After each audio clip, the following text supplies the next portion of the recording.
Okay బాబు, నమస్కారం. సంచిక స్వాధ్యాయ సంయుక్తంగా నిర్వహిస్తున్న విశిష్ట సాహిత్య కార్యక్రమానికి ఆహ్వానం. ఈరోజు తమ సాహిత్య సృజన గురించి వివరించేందుకు మనతో పాటు ఒక మహాద్భుతమైన వ్యక్తి ఉన్నారు. నిజానికి ఇంతటి విజ్ఞాన సర్వస్వాలను తయారు చేసిన ఒక మహా వాకింగ్ ఎన్సైక్లోపీడియా అని అనవచ్చు.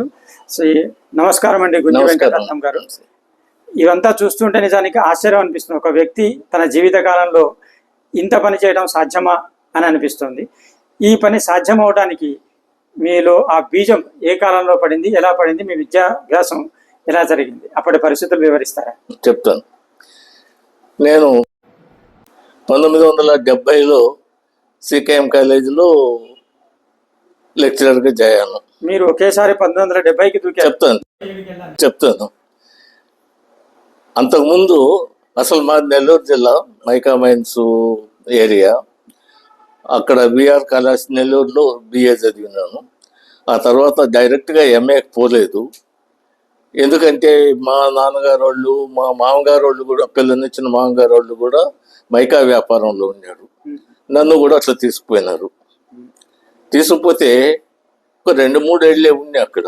నా ఒంటికి అది సరిపడలా, కనపడలేదు. నాకు కొంచెం చదివే రోజుల నుంచి సాహిత్యం మీద మాకు చెప్పిన గురువులు కూడా అట్టేటోళ్ళు. విఆర్ కాలేజీలో దర్బా కృష్ణమూర్తి, పీస్పోటి విశ్వేశ్వర శర్మ గారు, తర్వాత కోట సుబ్రహ్మణ్య శర్మ గారు, పోలూరి హనుమత్ రామచరణ్ గారు, వీళ్ళంతా గొప్ప విద్వాంసులు. వాళ్ళు బాగా మాకు ట్రైనింగ్, వాళ్ళ ప్రభావం మా మీద బాగుంది.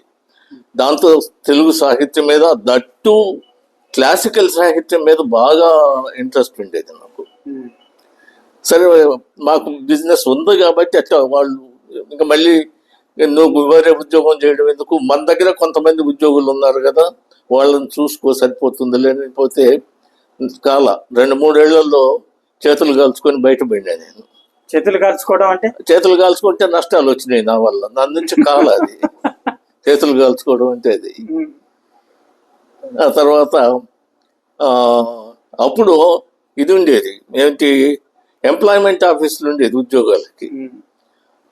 3 ఏళ్ల తర్వాత, అంటే నేను 61లో అయితే 64లోనూ ఏమో ఎంప్లాయ్మెంట్ ఆఫీస్లో నా పేరు రిజిస్టర్ చేసుకున్న ఉద్దేశం. అంతే.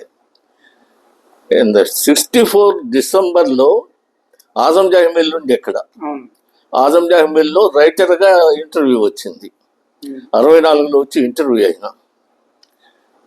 అప్పుడు తర్వాత మేము అపాయింట్మెంట్ లెటర్ పంపిస్తూ ఉన్నారు. తర్వాత వాళ్ళు పంపించినారు. 65 జనవరిలోనో ఫిబ్రవరిలోనో వచ్చి నేను ఆజం జాహిమిల్లో దాన్ని ఏమంటారు, వీవింగ్ సెక్షన్లో రైటర్గా జాయిన్ అయినా. అప్పుడు నా జీతం 90 రూపాయలు. అప్పుడు నాకు భార్య, 2 పిల్లలు ఉన్నారు. అయితే ఆగుమస్తా ఉద్యోగం కూడా నాకు సరిపడలే. కానీ బ్రతుకు తెరువు కోసం భార్య మన పోతని చెప్పినట్టు నిజధార సుతోదర పోషణార్థమై ఎలదీయాల్సి వచ్చింది. 1967లో ఇక్కడ PG centre, Osmania university PG centre ఉంటుంది. అబ్బా, నాకు చాలా ఇదైంది. అంతకుముందే నేను 1 సంవత్సరం బీఈడీలో చేద్దాం ప్రయత్నం చేసిన, ఎందుకో నాకు రాలేదు. 67లో ఎంఏ రాగానే నేను పోయి అప్లికేషన్ ఇస్తే, దాంట్లో అప్పుడు 10 మంది విద్యార్థులు కావాలి. వాళ్ళు 10 మంది విద్యార్థులు దొరక్కే ఇబ్బంది పడుతున్నారు. తీసుకున్నారు. రామరాజు గారు, సుప్రసన్న గారు, వీళ్ళు మాకు టీచర్లు అక్కడ. మరి ఉద్యోగం ఇది కూడా చెప్పాలి. మిల్లు కాబట్టి నైట్ డ్యూటీలు చేస్తూ చదువుకున్నా. ఇక్కడ కూడా 1 సంవత్సరం బాగానే అయింది. 2వ సంవత్సరంలో కొంతమంది గిట్టని వాళ్ళు బాగా తెలిసి మేనేజర్కి అప్లికేషన్ పెట్టారు. ఏమనంటే ఇక్కడ చేస్తూ చదువుకుంటూ కుదరదు అని నేను చెప్పి, కుదరదని కాదు, 2 చేయకూడదని చెప్పి. అయితే మేనేజర్ మంచోడు, అప్పుడు ఆర్ఎస్ రావు ఉండే, పిలిపించిండు, మాట్లాడితే ఆయన ఒకటే మాట చెప్పిండు, ఇది చట్టరీత్యా వ్యతిరేకమే, కాకపోతే ఇంక అప్పుడు నాకేమైందంటే అయిపోయింది, ఎగ్జామినేషన్స్ కొద్ది రోజులే ఉన్నాయి. నీకు రావాల్సిన బెనిఫిట్స్ అన్నీ నేను నీకు శాంక్షన్ చేస్తాను, నీకేం ఇబ్బంది లేదు, నువ్వు లీవ్ పెట్టు, లీవ్ కూడా శాంక్షన్ చేస్తాను, లీవ్ పెట్టి నువ్వు పరీక్షలు రాయి, నీకు ఏదన్నా ముందు ఏదన్నా ఇబ్బంది కలిగినా ఇక్కడ ఉన్నంత వరకు నేను హెల్ప్ చేస్తానని పాప ఆయన హామీ ఇచ్చిండు. సిక్ లీవ్ పెట్టినా, సిక్ లీవ్ పెట్టమన్నాడు, శాంక్షన్ చేసాను, ఫుల్ పేమెంట్ వచ్చేస్తుంది. అట్లా అది ఇది రెండు పూర్తి చేశా. దాంట్లో కూడా యూనివర్సిటీ ర్యాంక్లో వచ్చింది నేను. ఆ విధంగా నేను ఎంఏ.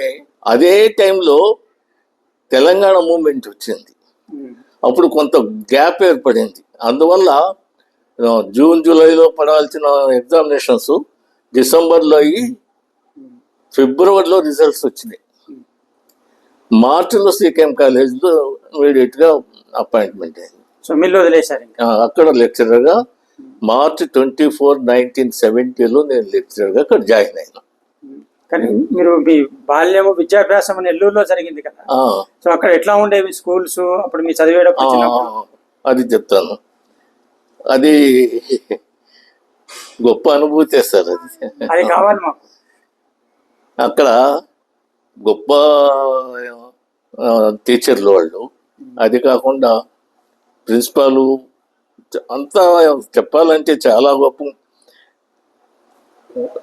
క్లాసులో వాళ్ళు ఏం చెప్తున్నారు ఏమంటారు అట్లా ఉంచి స్టూడెంట్స్. మా క్లాసు చాలా ప్రత్యేకంగా ఉండేది. అంటే ఇది 3YDC అని కొత్త కోర్సు పెట్టిండ్రు, ఒక యూనివర్సిటీలో తప్ప ఇంకెక్కడా లేదు అది. వెంకటేశ్వర యూనివర్సిటీకి అఫిలియేటెడ్ కాలేజ్ కాబట్టి విఆర్ కాలేజీలో కూడా ఉండింది. దాంట్లో మేము 14 మంది స్టూడెంట్స్. సబ్జెక్ట్స్ ఎట్లుండేదంటే 6 పేపర్లు తెలుగు, 2 పేపర్లు సబ్సిడీ సంస్కృతం, 2 పేపర్లు సబ్సిడీ హిందీ, అన్ని లాంగ్వేజెసే. మేము 14 మంది స్టూడెంట్స్, ఒకే లేడీ స్టూడెంట్ దాంట్లో. ఆమె అప్పుడు నెల్లూరు జిల్లా డిస్ట్రిక్ట్ మున్సిఫ్ కుమార్తె, వనజ కుమారి ఆమె పేరు. మేము 14 మంది. దీంట్లో అన్ని సబ్జెక్ట్స్ తెలుగు చదివాను కాబట్టి నాకు మొదటి నుంచి కొంచెం తెలుగు మీద అభిమానం ఉంది. కాబట్టి వీళ్ళు ప్రోద్బలంతో, అంటే వీళ్ళ ఆ శిక్షణ, వాళ్ళు చెప్పే తీరు, మనం ఎప్పుడైనా టీచర్ కావాలా, ఇలానే మనం పాఠాలు చెప్పాలా అనేటువంటి ఒక అభిప్రాయం, ఒక బీజం అక్కడే పడింది నాకు. అందుకని అటు బిజినెస్ చూడలేకపోయినాను, ఇటు కూడా లేదు.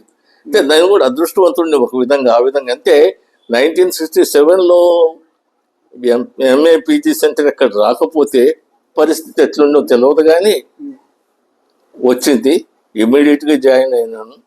అయితే కష్టపడే లక్షణం ఉంది నాకు మొదటి నుంచి. ఇక్కడ కూడా ఒక విషయం చెప్పాలి. మా నాన్నగారు ఒక మాట చెప్తుండేది, పరిశ్రమకు ప్రత్యామ్నాయం లేదు అని. మనకి తెలుగు అలంకార శాస్త్రంలో ఒక కవికి ఉండాల్సిన లక్షణాలు చెప్తూ 3 లక్షణాలు చెప్తారు వాళ్ళు: ప్రతిభ, వ్యుత్పత్తి, అభ్యాసం. ఈ ప్రతిభ గాడ్స్ గిఫ్ట్. వ్యుత్పత్తి మన అధ్యయనం వల్ల, మీలాంటి పండితుల పరిచయం వల్ల వచ్చేటువంటిది. అభ్యాసం. ఈ 3 కలిస్తేనే పరిశ్రమ. ఈ 2 లేకపోతే ఈ ప్రతిభ కూడా పనిచేయదు, పనిచేయదు. కాబట్టి ఈ 3 ఉండాలి. కానీ ప్రతిభ లేకుండా మిగతా 2 ఉన్నా, ప్రతిభ లేకుండా మిగతా 2 ఉన్నా కొంత నడుస్తాయి, కానీ ప్రతిభ ఉంటే, ఈ 2 ఉంటే ఇంకా దవుతాడు. ప్రతిభ అందరికీ ఉంటుంది సార్, దాన్ని ఉపయోగించుకోవడంలోనే ఈ 2 కావాలి. ప్రతిభ గాడ్స్ గిఫ్ట్, అది జీనియస్. అది కాకపోతే పర్సంటేజ్లు ఎక్కువ తక్కువ ఉండొచ్చు, కానీ అందరికీ ఉంటాయి. ఈ వ్యుత్పత్తి అనేది, అభ్యాసం అనేది ఈ వ్యక్తిగతమైనది. వ్యుత్పత్తి కూడా అతను అధ్యయనం, అధ్యాపనం వీటి వల్ల వచ్చేటువంటిది. అభ్యాసం కూడా అతను కష్టపడి. మా నాన్నగారు ఈ 2 ఆయనే కాదు, కానీ లాస్ట్ అది అభ్యాసం, శ్రమ. ఏదైనా కానీ కష్టపడితే ఫలితం. There is no alternate for industry, అది ఆయన చెప్పేది. అప్పట్లో నాకు అర్థమయ్యేది కాదు, వరంగల్కి వచ్చిన తర్వాత బాగా అర్థమైంది నాకు. వరంగల్కి ఎప్పుడు వచ్చారు మీరు? 1970లో 1965 ఫిబ్రవరిలో వచ్చి మార్చిలో జాయిన్ అయినట్టుండ. కానీ మీకు టీచర్ గా అపాయింట్మెంట్ వచ్చిందన్నారు. టీచర్గా 70లో సిటిఎంలో ఇక్కడ 5 ఏళ్ళు చేసిన నేను. 65 నుంచి 70 వరకు ఇక్కడ చేస్తూనే పీజీ చేసినాను. తర్వాత టీచర్ గా అక్కడ వీళ్ళ సుప్రసన్న గారు, మా రామరాజు గారు, వీళ్ళందరూ కూడా. ఇంకొక తమాషా కూడా జరిగింది. మా ఎవరు ఆర్ఎస్ రావు మేనేజర్ ఆయన ఊరుకుండా మా రామరాజు గారికి ఒక లెటర్ రాసిండు. ఇట్లా మీ స్టూడెంట్ అట మా దగ్గర పనిచేస్తున్నాడు, మీరైతే అడ్మిషన్స్ ఇచ్చినారు అని చెప్పి కావాలని రామరాజు గారు నన్ను పిలిపించి ఇట్లా అంటే అవును నిజమే సార్, నాకు అది లేకపోతే కుదరదంటే రామరాజు గారు కూడా వెళ్ళి అప్పుడు రామరాజు గారు మేనేజర్తో ఫోన్లో గట్టిగా మాట్లాడి చెప్పి ఆయన కూడా పాపం నాకు ఇబ్బంది చేయాలని కాదు, ప్రొసీజర్ ఎవరు ఆర్ఎస్ రావు కూడా హామీ ఇచ్చింది అంతకు ముందే మాట్లాడి. అది ఇట్లా జరిగింది. నా ఎంఏ కూడా కొంచెం అది అనేది జరిగింది. ఆ గడిబిడిలో కూడా నేను గట్టిగా మా నాయన సూత్రం ఉంది కదా, కష్టపడి పనిచేసే లక్షణం ఉంది, చదివినాను, యూనివర్సిటీ ఫస్ట్ వచ్చినాను. కానీ మీరు సమయాన్ని ఎలా మేనేజ్ చేశారు? అదే కూడా సమయాన్ని మేనేజ్ చేయడం అంటే కూడా కొంచెం ఇది. ఇక్కడ మిల్లులో 3 షిఫ్ట్లు ఉండేది, A shift, B shift, C shift. A shift 6 గంటల నుంచి మధ్యాహ్నం 1:30 6 to 2, 2 to 8, 8 to 6 మళ్ళీ ఉండేది. నేనేమో సి షిఫ్ట్ తీసుకునేది. సి షిఫ్ట్ అంటే రాత్రి 8:30 నుంచి 6 దాకా ఉంటుంది. 6 నుంచి రాత్రి మళ్ళీ తెల్లారి 6 గంటలు. ఇట్లా అట్లా మేనేజ్ చేసుకుంటాం. పొగులు కాలేజీ కట్టండి. మరి పీజీ తర్వాత పిహెచ్డి వైపుకి ఎలా వచ్చారు? ఏమండి పీజీ తర్వాత పిహెచ్డి గురించి మీరు డాక్టరేట్ చేశారు కదా, అది నేను సికేఎం కాలేజీలో చేశాను. టాపిక్ హంస వంశతి. దానికి సుప్రసన్న గారికి నమస్కారం చేయాలి. గైడ్ ఆయన గైడ్, మొదటి గైడ్ కాదు ఆయన, కానీ నన్ను రీసెర్చ్ అంటే ఏమిటి దాంట్లో దింపింది. ముందు బొట్టేలు కాలు పెట్టి ఏలు పెట్టి చూపించింది మాత్రం ఆయనే. దాంట్లో లోతు తర్వాత మీకు అసలు ఏం చెప్పి రీసెర్చ్ వైపు మళ్ళించారు వారు? ఆయన సుప్రసన్న గారు చాలా రిజర్వ్గా ఉంటాడు, కానీ చాలా లోతైన ఆలోచనలు కలిగినాడు. ఆయన దగ్గర ఒక పుస్తకం ఉండేది, హంస వంశతి అనేది. అది 20 కథలు పుస్తకం. అది దాంట్లో అన్ని బూత్ కథలే, అంటే రంకు బొంకుల కథలు. కానీ విజ్ఞానం దృష్ట్యా అది నంబర్ 1. ఏ రకంగా నంబర్ 1 అని ఎందుకంటున్నానంటే 18వ శతాబ్దంలో అది వచ్చిన ఆనాటి తెలుగు వాళ్ళ యొక్క ఇది లేదు, ఎది హస్తే ఎన్నా హస్తే నతత్కొచ్చిత్ అన్నట్టు ఆనాటి సమాజంలో ఉండేటువంటి ఏదైతే దాంట్లో ఉందో అదే బయట ఉంది, ఏదైతే దాంట్లో లేదో బయట ఏమీ లేదు. ఆనాటి సమాజంలో, తెలుగు సమాజంలో అలాంటి బుక్ అది. అది బ్రిటిష్ గవర్నమెంట్ లో నిషేధింపబడింది. తర్వాత 1940లో టంగుటూరి ప్రకాశం వాళ్ళు వచ్చిన తర్వాత దాన్ని మళ్ళీ నిషేధం అయింది. అది సుప్రసన్న గారి దగ్గర ఉంది. ఆయనకి చాలా రోజుల నుంచి ఉందో దాని మీద చేతన చేయించడం. ఆయన నన్ను ఎదుర్కొన్నాడు. మరి చాలా రీసెర్చ్ విషయంలో చాలా ఇది ఆయనకి నాకు ఇచ్చినాడు. ఇచ్చి ఇది ఒక తడువు చదువు అన్నాడు. చదివి నువ్వు నా దగ్గరికి రా అన్నాడు. సరిగ్గా చెప్పడు ఆయన, మన చేత ఆలోచింపజేస్తాడు. నాకు ఈ మాట చెప్తుంటే పూర్వంలో మన వేదకాలంలోనూ ఆ తర్వాత పురాణ కాలంలోనూ గురు శిష్య సంబంధం ఎట్లుండేదో ఒక చిన్న శ్లోకంలో చెప్పారు. మా సుప్రసన్న గారిని చూస్తే అక్షరాల నిజం అనిపిస్తుంది. అది కూడా చెప్తాను నేను. శ్లోకం చెప్పాలి. గురు శిష్య సంభాషణ. ఒక శిష్యుడు అడుగుతున్నాడు గురువుని. ఏమని అడుగుతున్నాడంటే కాక కాలహ పిక కాలహ కోభేద పిక కాకయోకు, కాకి నలుపే కోకిల నలుపే, ఇటువంటికి భేదం ఏంటండి అని అన్నాడు. గురువు సమాధానం చెప్పాడు. ఏమని చెప్పాడు? వసంతకాలే సంప్రాప్తే కాక కాక పిక పిక అన్నాడు. మా సుప్రసన్న గారు అలాంటి వాడు సమాధానం చెప్తాడు.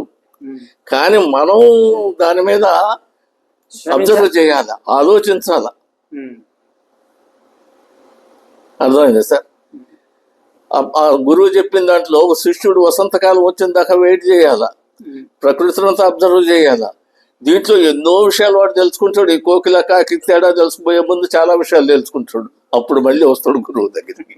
నేను అట్లనే అది చదివి చెప్పలే ఆయన, ఇది చదువు, నువ్వు రా అన్నాడు.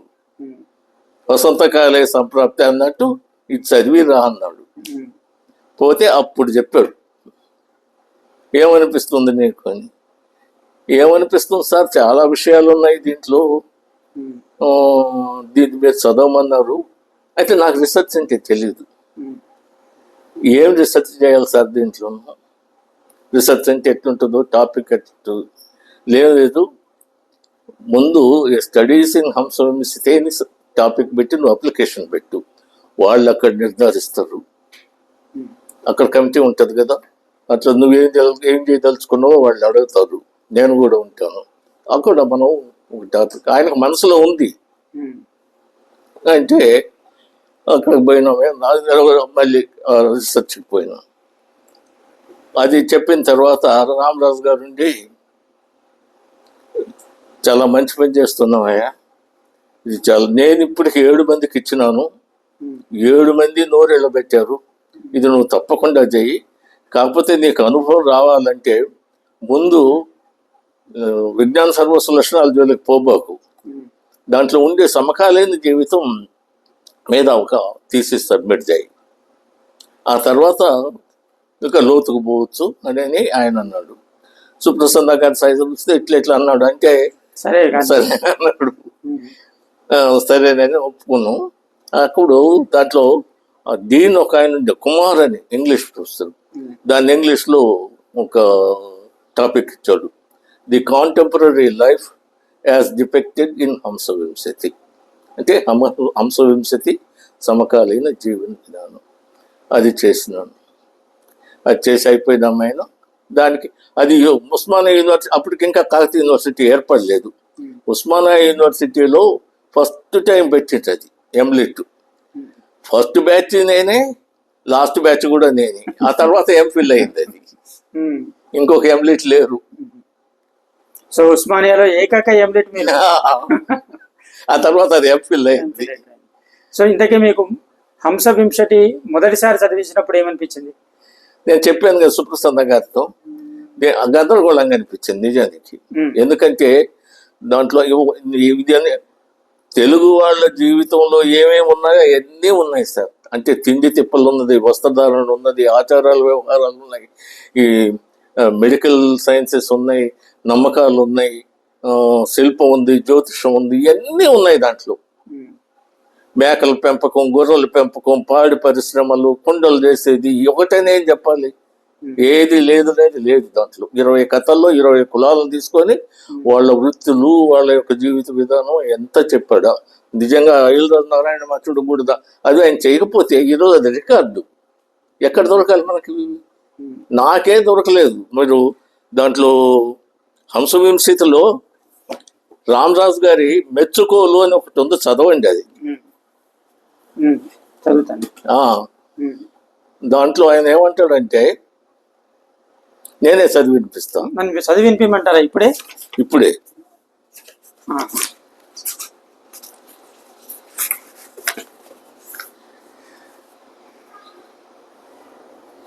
ఈ 2వ పారాగ్రాఫ్ నుంచి ఆరంభిస్తాను. ఎందుకంటే మొదటి పారాగ్రాఫ్ లో ఇంట్రడక్షన్ లాగా మీరు ఎందుకు తీసుకున్నారో, ఈ పరిశోధనను సిద్ధాంతము, వివరణము అనే 2 భాగాలుగా ప్రవచించినాడు. సిద్ధాంత భాగంలో హంసవింశతి విజ్ఞాన సర్వస్వం అని నిరూపించినాడు. 2వ భాగంలో హంసవింశతిలోని సాంకేతిక శాస్త్రాంశాలు వివరించినాడు. ఈ వివరణం ఒక జ్ఞాన సముద్ర మథనం వంటి. నిఘంటువులు, పక్షి విశేషం, వృక్ష విశేషం, మత్స్య విశేషం, భక్ష్య విశేషం, ఆభరణ విశేషం అంటూ దాటవేసే మాటలకు దాదాపు 4000 పదాలకు వివరణం రాసినాడు. ఆ గవేషణలో పూర్వముద్రణలోని స్ఖాళిత్యాలు, ఆయా పరిష్కర్తలు ప్రచురణకర్తలు చేసిన పొరపాట్లు గమనించినాడు.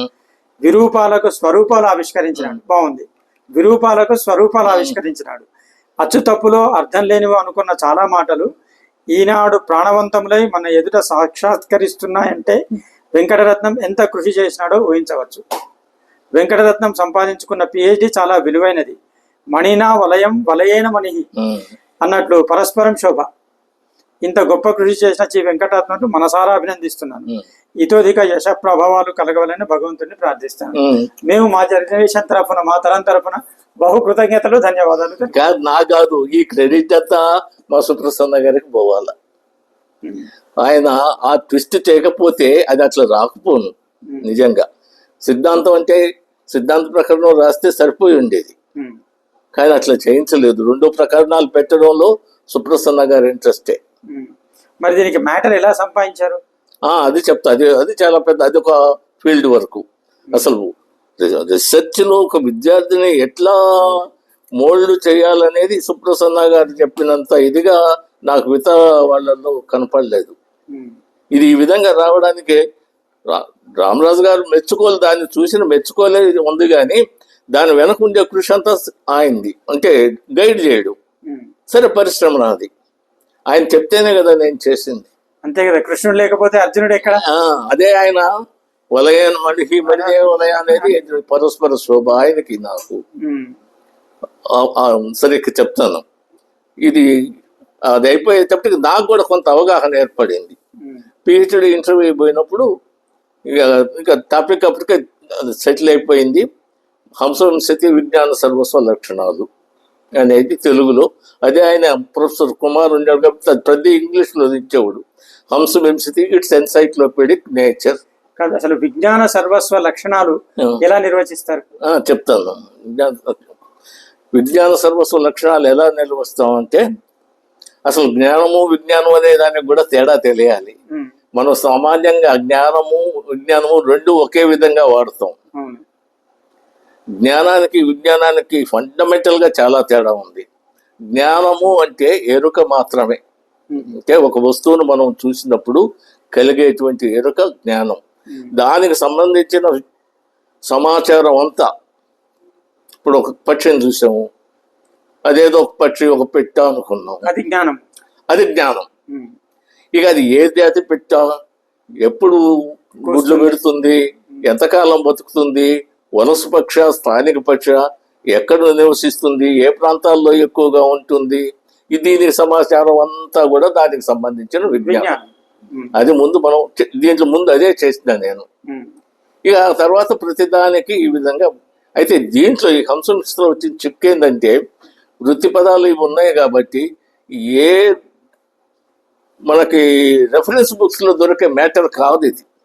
దానికి 7 సంవత్సరాలు ఫీల్డ్ వర్క్ చేయాల్సి వచ్చింది. చేయించండు. ఫీల్డ్ వర్క్ అంటే గ్రామాలకు వెళ్ళి ఒక గ్రామం కోడి పందాలకు పోవాలంటే ఒక గ్రామం, కుస్తీ పందాలకు పోవాలంటే వెంకటగిరి, ఇంకొక దానికి పోవాలంటే సంస్థానాలు. వాళ్ళు చెప్పే విషయాలు వాళ్ళు చెప్పేటి మనకి దీంట్లో ఉండే పదాలకు కుదరదు. మనం మళ్ళీ వాటిని కంపేర్ చేసుకోవాలా. అంటే పదం మారిపోయి ఉంటుంది.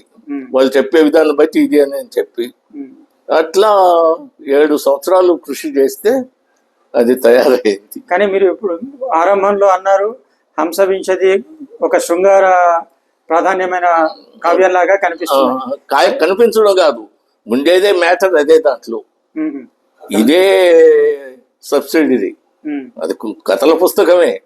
కానీ నారాయణమాచుడు ఆనాడు తన సమాజంలో ఉండేటువంటి విజ్ఞానాన్ని అంతా కథల రూపేణ పొందుపరిచినాడు. అంటే క్రీడాభిరామం లాంటి. క్రీడాభిరామం ఎందుకు పనికి వస్తుంది సార్? క్రీడాభిరామంలో వరంగల్ గురించి 4 విషయాలు ఉన్నాయి. దీంట్లో మొత్తం తెలుగు జాతికి సంబంధించిన అన్ని విషయాలు ఉన్నాయి. ఇంకొంచెం అర్థమయ్యేట్టు చెప్పండి. అంటే ఒక కథ తీసుకొని చెప్తాను మీకు. ఒక బ్రాహ్మణ కుర్రాడు ఉన్నాడు. మనం ఆ రోజుల్లో బ్రాహ్మణులు అందరూ బాగా చదువుకున్న వాళ్ళు ఒక ఇదిలో ఉంది. కానీ వీడు అల్లరి పిల్లవాడు. అట్టటి వాళ్ళు కూడా ఉన్నారు. అతడు చిల్లర మల్లరగా తిరుగుతూ ఇట్లా ఉన్నాడు. అతడు ఈ అదే ఉంటారు వ్యభిచారం అది మరికి ఒక వేస్ దగ్గరికి పోతాడు. కొత్తోడు వీడు, వాడికి అవన్నీ నేర్పిస్తుంది. ఇక శృంగార శాస్త్రం అంతా చెప్తాడు ఆయన.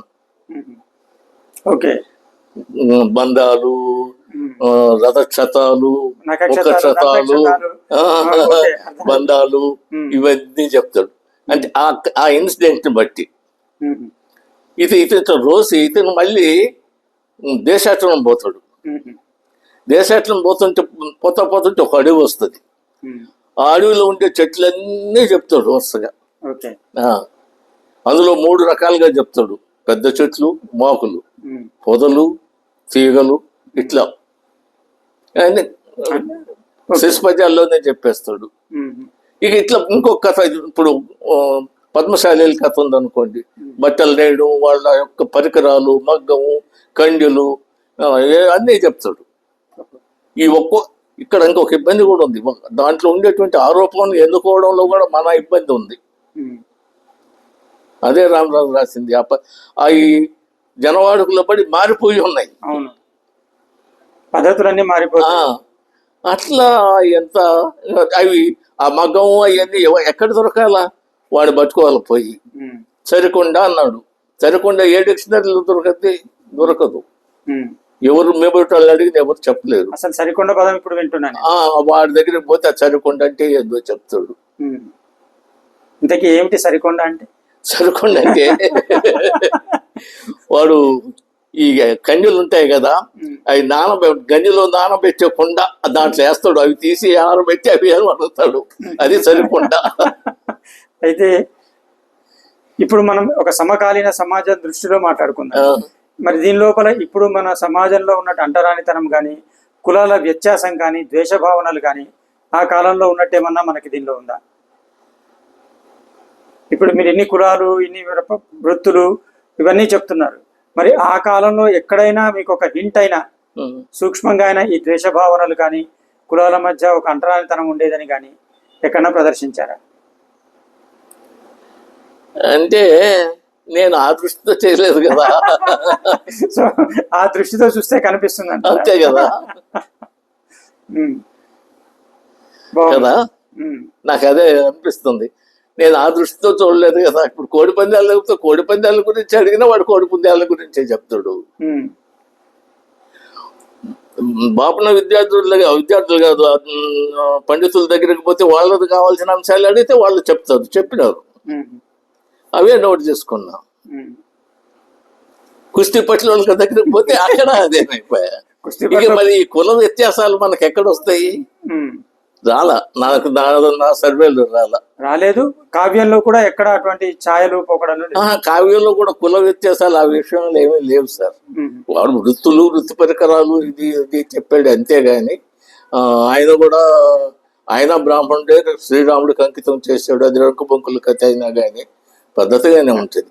అయితే దీంట్లో ఇంకొక తమాషా కూడా ఉంది. చివరిలో ఆయన ఏం చేశాడంటే, ఎన్ని రంగుబొంకుల కథ అయినా కానీ అది ఉపదేశాత్మక కావ్యంగా చెప్పాడు. దాన్ని కథలు కూడా తమాషా ఉంటాయి. ఒక అమ్మాయి ఉందనుకోండి, ఒకడెవడో వచ్చిండు కావాలనుకున్నాడు, వాళ్ళిద్దరు పోవాలనుకున్నది. వాడు రాజే ఏదో ఒక చిన్న ఏరియాకి పాలిగాళ్ళు ఉండేవాళ్ళు కదా, అప్పుడు రాజులు లేరులే. హేమావతి అనేటువంటిది హీరోయిన్ దీంట్లో. ఈ పద్మశాలి ఒక వ్యాపారస్తుని ఇల్లాల అని రాజు ఆమెని మోహిస్తాడు. పరిచారికను పంపించి చెప్పిస్తాడు. ఈమె కూడా ఊబలాట పడుతుంది. వాడి పేరు హేమావతి భర్త పేరు విష్ణుదాసుడు. వాడు వ్యాపారం చేస్తే ఏదో వాళ్ళు బట్టలు అమ్ముకునేటి సంతలు గంతలు ఉంటాయి కదా, అక్కడికి పోతాడు. ఈ సమయంలో ఈమె పోవాలనుకుంటుంది. అనుకుంటే వీళ్ళు చిన్నప్పటి నుంచి ఒక హంసను పెంచుతూ ఉంటారు. ఈ హంస మహా చతుర సంభాషణ. దీని సంగతి తెలుసుకుంటుంది. ఇది పోవాలని ఉంది, పోవద్దు అని అని చెప్తుంది. ముందు నీతి వచ్చినాలంతా చెప్తుంది. అత్త మామల గంధం, ఆరడి పుత్రుడు, మొగుడు గంధం, ప్రాణానికే ముప్పు వస్తుంది, కులస్తులకి ఇవి తగవమ్మా అని చెప్తే అది వినడు. అంతలేక తెల్లారుతుంది. ఇది తెల్లవారుతో చెప్తానే ఉంటుంది. ఇస్తే రేపు పోదాం అనుకుని అది ఇంటికి పోతుంది. మళ్ళీ రేపు వస్తుంది. రేపు వస్తే దీనికి అర్థమైంది హంసకి. ఈ మామూలుగా ఇట్లా చెప్తే అర్థమయ్యే ఇదేటట్లేదు మన నాటిని పొమ్మనే శబ్దం. అయితే పోకుండా ఉండేటట్టు కథలు చెప్తాం. కథ చెప్పాలి. నువ్వు పో అంటుంది. అది పోవాలనే ఉంది కదా. అయితే ఇట్లాంటి ఇబ్బందులు వస్తుంది, నువ్వు ఎట్లయితే అట్లా తప్పించుకుంటావు అమ్మా అని కథ చెప్తుంది. అదే చెప్తుంది. ఒక ఉస్తాదు ఉంటాడు. ఉస్తాదు కాదు, వాడిని ఏమంటాం మనం, మంత్రగాడు అనుకోండి. భూతవైద్యుడు ఉంటాడు. వాడికి ఒక అమ్మాయి కాదు, అంతా ఇల్లాలే, అందరూ పరపురుష సంగమం ఇది. వాళ్ళిద్దరు కలుసుకుంటారు కూడా.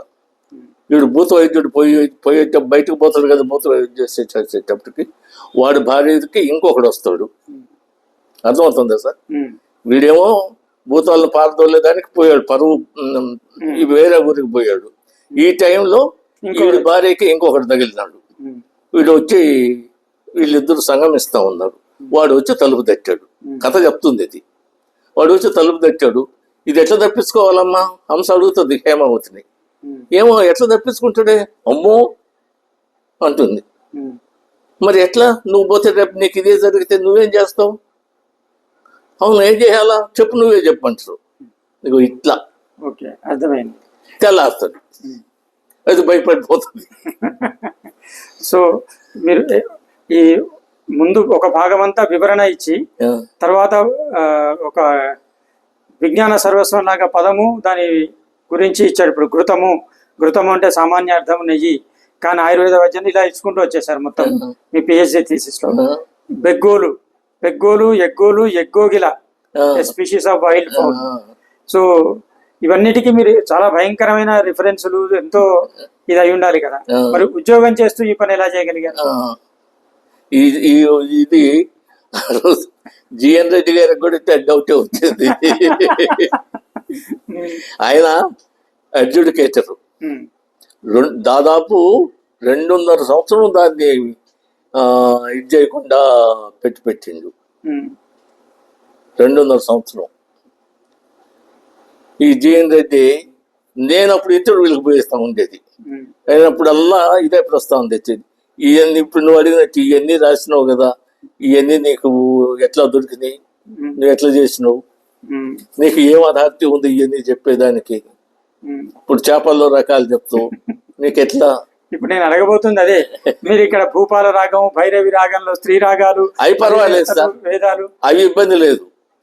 అవి సంగీత శాస్త్ర గ్రంథాలు ఉన్నాయి, ఏ లైబ్రరీలో దొరుకుతాయి అవి ఇబ్బంది లేదు. చేపల్లో మట్ట గుడిసె ఏ పుస్తకంలో దొరకాల?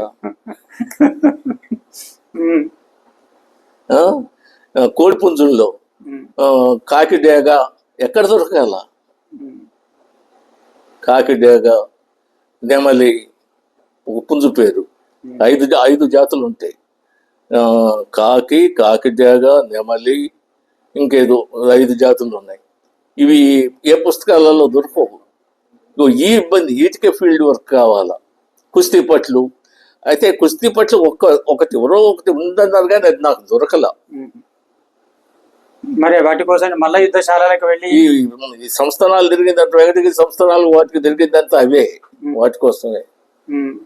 అట్లా కాబట్టి ఈ కామశాస్త్రము, సంగీత శాస్త్రము, వీటికి మనకి పుస్తకాలు దొరుకుతాయి.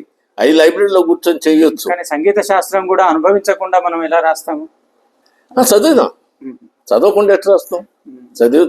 ఎంత చదివితే మనం ఎంత చెప్పాలనో, ఎంత అవసరమో అంత మనం రాసుకోకపోతే అంతలో మళ్ళీ గైడు ఇది ఇంత ఇట్లా అని చెప్పి ఆయన మళ్ళీ ఇది చేస్తే అట్లా ఆ తీరుకు వచ్చింది. అది ఇంతకీ ఎంతకాలం పట్టింది మీకు రీసెర్చ్కి? ఇదే సార్ 72 to 77లో నాకు 5 సంవత్సరాలు. మరి ఉద్యోగం చేస్తూ ఇది చేయాల్సి వచ్చింది కదా? ఉద్యోగం చేస్తూనే చేస్తాను. తిరగాలప్పుడు లీవులు చెప్తాను. అంటే లైబ్రరీలు తిరిగేదానికి మాత్రం ఉద్యోగంలో ఉన్నాను. తర్వాత అవుట్డోర్ పోయేటప్పుడు సామాన్యంగా సెలవులనే ఉపయోగించుకునేది. మనకి క్వార్టర్స్ ఎగ్జామినేషన్ సపోజ్ ఒక 15 రోజులు వస్తాయి, హాఫ్ ఇయర్లీ ఎగ్జామ్స్ వస్తాయి, సమ్మర్ వెకేషన్స్ వస్తాయి. ఈ కాకుండా ఒకవేళ అవసరం అయితే లీవ్ పెట్టేది. వెంట ఎవరన్నా వచ్చేవారా లేక ఒక్కరే వెళ్ళేవారా మీరు? కొన్ని దఫాలు నేను ఒక్కడనే వెళ్ళాను. కొన్ని ఈ పక్షుల్ని వీటిని చేసుకుంటే ఇప్పుడు ఒక కెమెరా ఎట్లయింది, మీ మధ్య ఒక కెమెరా వెంట పెట్టుకొని మా తమ్ముడిని వెంట పెట్టుకొని పోయేది. కానీ మనం ప్రశ్నలు అడిగితే విలేజ్ లో వాళ్ళు అనుమానంగా చూసి ఇవన్నీ ఎందుకు అని అడిగిన వాళ్ళు కూడా ఉన్నారు సార్. అయితే మనం దాంట్లో చిక్కులేవి లేవు కాబట్టి కుస్తీ పట్లలో ఇట్టాచి వచ్చినాయి. అడిగినారు వాళ్ళు, కుస్తీ ప్రయోగాలు ఏం చేయలేదు. అడిగి లేదో ఏమన్నా చేస్తాయని వాళ్ళకి దండి వచ్చి అక్కడ కొంచెం మమ్మల్ని ఇబ్బంది పెట్టారు. రాత్రి 7-8 గంటలప్పుడు మేము వాళ్ళ నుంచి తప్పించుకొని బయట పారిపోవాల్సి వచ్చింది మేము. అది కొంచెం విపులంగా చెప్పండి, చాలా ఇంట్రెస్ట్. అయితే వాళ్ళు ఈ అన్ని అడుగుతూ ఉన్నాం, వాళ్ళు చెప్తా ఉన్నారు అంతా బాగానే ఉంది. సరే వాళ్ళు తాలీం ఖానాలు అంటారు కదా, అక్కడ తీసుకుపోయి వాళ్ళు కుస్తీ బట్టీలు ఫోటోలు తీసినవి అంతా 3-4 గంటలు 5-6 గంటలు అయింది. వచ్చి వాళ్ళు ఏదో వాళ్ళ ఇంటి దగ్గర 4 బల్లలు వేసుకుని మేము అందరు 4-5 కుస్తీ పట్టేవాళ్ళు కూర్చున్నారు. మా తమ్ముడు నేను కూడా ఉన్నాం, కూర్చున్నాం. ఏదేదో మాట్లాడుతూ ఉన్నారు.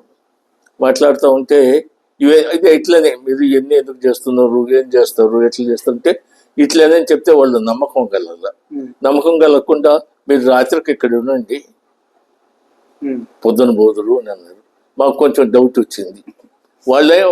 వాళ్ళేం మాకు ఆదిత్యం ఇది చూసే రకాలు కూడా కనపడలే. వాళ్ళు ఎందుకో ఉండమంటున్నారు, ఎందుకు వచ్చింది, మనం వచ్చిన పని అయిపోయింది లేదని చెప్పి వాళ్ళు సరే ఉంటాంలే, మేము కొంచెం పని ఉంది నేను చెప్పి మేము మళ్ళీ ఇట్లా బయటకు వచ్చేసి ఇక అదే దారి. ఇట్లాంటివి కూడా ఉన్నాయి. ఇది ఒకటే ఇట్లాంటిది జరిగింది, ఇంకెక్కడ ఇట్లా చూడదు. మీకు అన్ని చెప్తే మాకేమిటి, మాకేం లాభం, ఇలా అట్లానే మాకేంటి, మీరు ఏం చేస్తారు ఇవన్నీ చేసి అట్లా అక్కడ కొంచెం ఇబ్బంది అయింది మాకు, ఇంకెక్కడ కాల. సో 1977లో మీకు డాక్టరేట్ అవార్డు అయింది. 77లో డాక్టరేట్ అవార్డు అయింది. తర్వాత అయితే దీనికి ముందు సంగతి చెప్పాలా. దీన్ని ఇట్లా అంతకు ముందు ఈ విధమైన రీసెర్చ్ లేదు సార్ ఏ యూనివర్సిటీలో. అంటే ప్రాచీన సాహిత్యంలో ఉండేటువంటి విజ్ఞానాన్ని పరిశోధనా పరంగా చేసి ఒక థీసిస్ చేయడం అనేటువంటిది సుప్రసన్న గారితోనే స్టార్ట్ అయింది. కొంతమంది ప్రొఫెసర్లు కూడా వ్యతిరేకించారు దీన్ని. ఎందుకని అంటే ఇన్ని సబ్జెక్టులు మీకు ఎట్లా తెలుసు, మీకేం జిఎన్ రెడ్డి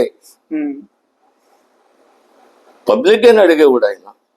అయితే నాకు ఒక చిన్న ఒక ఇంటర్వ్యూలో ఒక చిన్న క్లూ దొరికింది నాకు. ఆయన కొంచెం సమాధానం చెప్పగలిగిన, కన్విన్స్ అయ్యేటట్టు. అంతకుముందు అంత గుంటూరు ఇంటర్వ్యూ పోయి అడిగితే నేనేం సమాధానం చెప్పలేకపోయినా. ఇగో మేము ఏదో కనుక్కున్నాం సార్, ఇట్లా కనుక్కుంటే అవన్నీ మీకు వాళ్ళు చెప్పినట్టు మీకు అథెంటిక్ ఎట్లండి, అథెంటిక్ సోర్స్ ఏమిటి నేనే అడిగేవాడు. అయితే ఇక్కడ తెలుగు యూనివర్సిటీకి ఒక తొడపోయింది, దాంట్లో జిఎన్ రెడ్డి. ప్రతి దాంట్లో నా కర్మ ఏందో కానీ ఆయనే ఉండేది అప్పట్లో. అప్పుడు కూడా ఇదే ప్రశ్న అడిగి క్రీడలు వినోదాలు రాసినావు, ఈ క్రీడలు వినోదాలు కాదు ఆటలు క్రీడలు అని రాసినావు. ఆటలు క్రీడలు అంటే ఏంది అని అన్నాడు. ఆటలు తెలుగు పదం, క్రీడలు సంస్కృత పదం సార్, రెండు ఒకటి. మరి రెండు ఎందుకు రాసినావు? అది ఊత పదం సార్, ఆటలు క్రీడలు వినోదాలు అనేటువంటి నేను చెప్పినాం. మరి ఇవన్నీ నీకు ఎట్లా తెలుసు, ఎట్లా రాసినావు? పక్షుల గురించి రాస్తావు, చెట్ల గురించి రాస్తావు, అవన్నీ శాస్త్ర విషయాలు కదా అని అంటే. అప్పుడు నాకు బిఏలో జర్నలిజం మీద ఒక వ్యాసం ఉంది, పాఠం చెప్తున్నాం మేము. ఈ జర్నలిజం కూడా శాస్త్రమే కదా కదా, పత్రిక శాస్త్రం. అది చెప్పిన ఆయనకి, సార్ మాకు బిఏలో ఇట్లా పాఠం ఉంది, పత్రిక రచన. ఆంజనేయులని ఆయన పెద్ద జర్నలిస్టు మెడ్రాస్లో, ఆయన రాసిన వ్యాసం అది. మేము అంటే ఆ జర్నలిజం గురించి విద్యార్థులకు ఎంతవరకు చెప్పాలనో అంతవరకు మేము కూడా చదువుకొని ప్రిపేర్ అయ్యి వచ్చి మేము విద్యార్థులకు చెప్తున్నాం కదా. అది చెప్పినప్పుడు అదే విధంగా నేను శాస్త్ర విషయాలు కూడా అన్ని పుస్తకాలు గ్యాదర్ నాకు కావాల్సినంత సంక్షిప్తంగా చెప్పేదానికి అవకాశం ఉంది కదా అంటే అప్పుడు కొంచెం ఆయన కన్విన్స్ అయినాడు. అట్లా చాలా తిప్పలైంది ఇది. అయితే అయింది కానీ చాలా గొప్ప, నాకు మంచి, నేను ఒక పరిశోధకుడిగా ముద్ర పడిపోయినాయి. మీ పరిశోధన 1977లో మీకు డాక్టరేట్ వచ్చింది, కానీ పుస్తకం 2023లో పబ్లిష్ అయింది. అంతే. దీన్ని 2 ప్రతులు అవి కూడా ఉన్నాయి, పాతవి ఉన్నాయి. అంటే అంతకు ముందు పబ్లిష్ చేశా 1, 2 ఉన్నాయి నా దగ్గర ఉన్నాయి. 89లోనూ 89లో అనుకుంటాం ఫస్ట్ వాళ్ళు. అది రాత ప్రతుల్లో 4 రాత ప్రతులు కూడా ఉన్నాయి. రండి చూద్దాం. లేదు రండి ఇది అయిన తర్వాత అవి కూడా రికార్డ్ చేసుకున్నా. 4 వాల్యూమ్లు. ఇదంతా సుప్రసన్న గారు కనితే 4 వాల్యూమ్లు, 2000 పేజీలు, 4000 పదాలు సమాచారం ఆల్ఫాబెటికల్ గా. నేను అప్పుడు ఫైనాన్షియల్ గా అంత ఇది కాదు కదా. అయితే అప్పుడు తెలుగు యూనివర్సిటీ వాళ్ళు ఒక 5000 గ్రాంట్ ఇచ్చేవాళ్ళు. అది తీసుకొని ఫస్ట్ వాల్యూమ్లో కొన్ని చాప్టర్లు చేసిన 89లో. 95లో సెకండ్ వాల్యూమ్లో కొద్ది చాప్టర్లు చేసిన. అవి 2 అయినాయి. ఆ తర్వాత అది పక్కన పెట్టేసిన, వేరే రాయడం మొదలుకున్నా. ఈ మధ్యలో ఏమైందంటే 2000 కాదు, నేను 95లో రిటైర్ అవుతానే ఇక కొంతమంది చేరి మనం స్కూల్ పెడదాం అని చెప్పి నన్ను ముందు నెట్టి ఒక స్కూల్ పెట్టించారు. నాకు కూడా ఎందుకో ఉండే, వాళ్ళు ఎంత చెప్పినా మనకు కూడా ఉండాలి కదా, ఉండే. సరేలే అని నేను చెప్పి నా పేరు మీద నేను రత్నం ఎడ్యుకేషనల్ సొసైటీ అని ఒక సంస్థ స్థాపించి మామ్నూరులో రామకృష్ణ హై స్కూల్ అని ఒక ఇంగ్లీష్ మీడియం స్కూల్ ఉంది, అది కొన్నాం మేము. దానిలో నేను ఫౌండర్ సెక్రటరీని. దాన్ని నడపడంలో బడి వీళ్ళంతా డమ్మేసే, నేనే స్కూల్ నడపడం అంతా నాదే. మిగతా వాళ్ళంతా పెట్టుబడిదారు. నేను కూడా పెట్టుబడి పెట్టాను. పెట్టుబడి నాది కూడా, కానీ ఎడ్యుకేషన్ కాబట్టి నా మీదనే వదిలిపెట్టి వాళ్ళు అంత ఇది చేస్తుంది వాళ్ళు. ఇదిలో ఇదే కాదు, రచనా వ్యాసంగం అంతా 1996 నుంచి 2005 వరకు 10 ఏళ్ళు దాదాపు కాదు, పూర్తిగా బందే. ఆ విధంగా ఇది ఆగిపోయింది. మా సుప్రసన్న గారు అప్పుడప్పుడు చెప్తా ఉండేది, అది పూర్తి చేయదని చెప్పేదే. కానీ ఆయన ఎప్పుడు దేని గురించి కూడా ఏమంటావో ఒత్తిడి చేయడు, బలవంతం చేయడు, చెప్తాడు. వసంతం వచ్చినప్పుడు కాకి చెప్తాడు.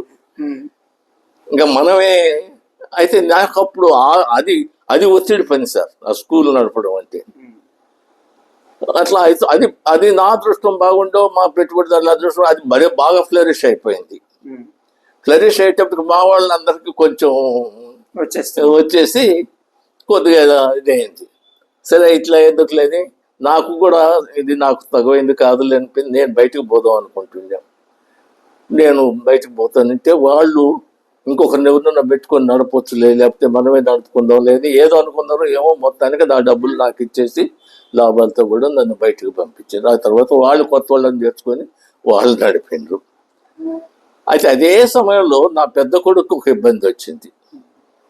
వాడు బీకామ్ చదివి ఎంకామ్లు కూడా చదివి జీబీఎం అంతా చేసింది, కానీ వాడికి ఎందుకో ఉద్యోగం చేయడం అంటే వాడికి ఇష్టం లేదు. నువ్వు ఉన్నాడు ఉద్యోగం చేయడం అంటాం. వాడు వ్యాపారం చేసేవాడు. 2-3 వ్యాపారాలు చేస్తే నా మాదిరి చేతులే కాదు, మాకు వ్యాపారం, మాకు ఇదే లెక్క. వ్యాపారంలో చేతులు కాల్చుకున్నాడు. అప్పుడు పెళ్ళై వాడికి 2 పిల్లలు. ఇక వాడి భారం కూడా నా మీదనే పడింది. ఇక అక్కడి నుంచి బయటకు వచ్చినాను. నాకు ఒక ఆలోచన వచ్చింది. నాకు అప్పుడు ఆ ఫీల్డ్లో కూడా మంచి పేరు వచ్చింది. రత్నం సార్ అని పేరు వచ్చింది.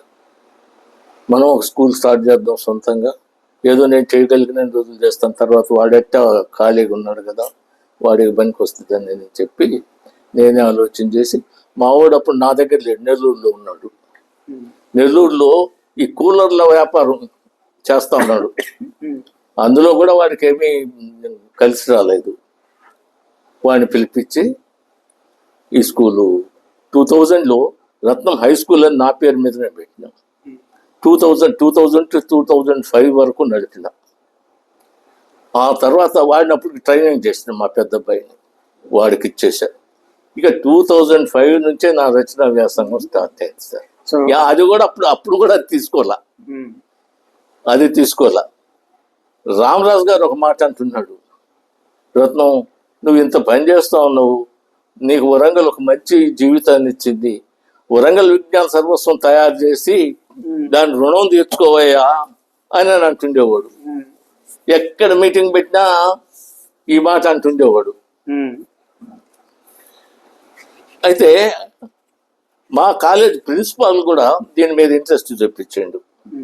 మా కాలేజ్ ప్రిన్సిపాల్ ఆయన ప్రోద్బలంతోనూ ఆయన ఒక కమిటీ పెట్టి దీని మీద తయారు చేద్దామని చెప్పి చేసిండు. ఆ విధంగా దీన్ని తీసుకున్నాం. ఇది నేను ఉద్యోగంలో ఉండగానే స్టార్ట్ అయింది, కానీ నేను స్కూల్ చేసినప్పుడు ఇది కూడా పక్కన పెట్టేసిన. అయితే 2005లో మళ్ళీ ఇది స్టార్ట్ చేసిన. నేను స్కూల్ రావడం ఫస్ట్ ఇది 3 సంవత్సరాల్లోనే పూర్తి చేసి 2008లో ఇది పబ్లిష్ చేసిన. ఆ తర్వాత ఇప్పుడు అయితే ఈ ప్రాచీన సమాజ విజ్ఞాన సర్వస్వం ఒక కథ. ఈ కథ చెప్పే ముందు నాకు ఒక సందేహం. చెప్పండి.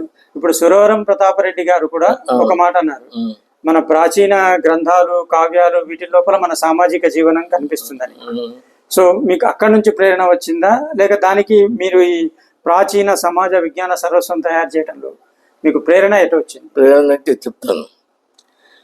నాకు ఈ హంస విస్తృత విజ్ఞాన సర్వస్వం తయారు చేసేటప్పుడే నేను మొదటి నుంచి ప్రాచీన కావ్యాలను బాగా చదివేవాడిని.